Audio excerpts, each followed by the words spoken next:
继续来看这个赛车的教父了了大的，人讲的真就叫哦。伊来打造着一台赛车，以8秒72打败着中国的网红杰尼龟的8秒93，大大来出名。真侪厂商看到伊的高人气，找伊代言的费用500万以外哦。颠倒是来接受到台中乌日分局的邀请，免费来拍这个宣传片，来反皮车、反啉酒开车。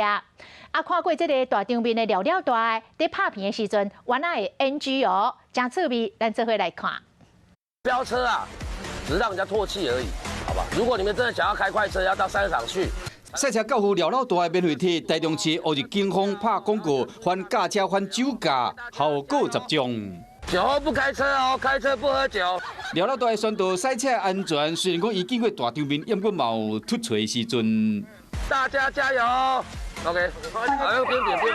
了了大用一手打造快车伫高美湿地公开汽车拍败中国网红吉尼龟，随穿起来。未少商业广告找上门，警察局嘛依照伊的声量，邀请伊拍公益广告。想不到伊无接500万商业的直播签约金，选择拍这款无钱的警察局的公益广告。那有其他的平台请我从现有的平台到那个平台去，他开了一个500万元的签约金1年。那当然，那个平台就不允许我在那边做慈善，他们的目的就是要希望观众能够刷礼物。那我想这已经违反了我当时想直播是为了要帮那些慈善的那些弱势团体发声，所以我就拒绝了那个。伊嘛烦恼讲，汽车的时会有少年当作讲，迄是你驾车甲赛车其实是无共款的。不要去飙车，一定要到赛车场或合法的场地去。那拿到了名次，留下了你的历史。玩车没有错，改车都没有错，错的是不能在马路上飙车。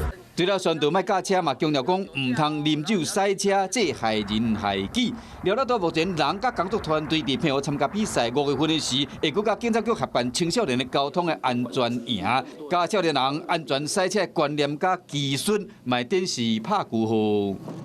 Hello， 大家好，我是乃瑜，要教给大家2个任务。第一个，华视新闻的脸书专页，你按赞了吗？